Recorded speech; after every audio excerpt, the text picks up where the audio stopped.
มติคณะประจำสภาแห่งชาติเกี่ยวกับการปรับปรุงการใส่สีใส่เครื่องหมายชาติเพื่อความเป็นเอกภาพในการจัดตั้งปฏิบัติรัฐธรรมนูญแห่งสาธารณรัฐประชาธิปไตยประชาชนลาวฉบับปี 2025 ในขอบเขตทั่วประเทศคณะประจำสภาแห่งชาติตกลงคือ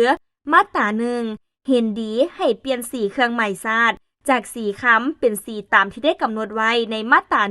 114ของรัฐธรรมนูญฉบับปี 2025มาตรา2เห็นดีให้ปรับยอดใบไม้อยู่ในเครื่องหมายชาติออกหน่อยนึงเพื่อบ่ให้บังรูปธาตุหลวง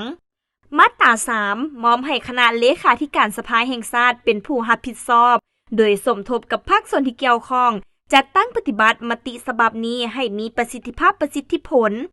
มาตรา4สภาแห่งชาติรัฐบาลศาลประชาชนองค์การอัยการประชาชนองค์การกวดกายแห่งรัฐองค์การกวดสอบแห่งรัฐสภาประชาชนขันแขวงองค์การปกครองท้องถิ่นและทุกการจัดตั้งในระบบการเมืองประชาธิปไตยประชาชนลาวจงรับรู้และร่วมมือจัดตั้งปฏิบัติมติฉบับนี้อย่างเข้มงวดมาตรา5มติฉบับนี้มีผลศักดิ์สิทธิ์นับแต่ได้ลงลายเซ็นเป็นต้นไป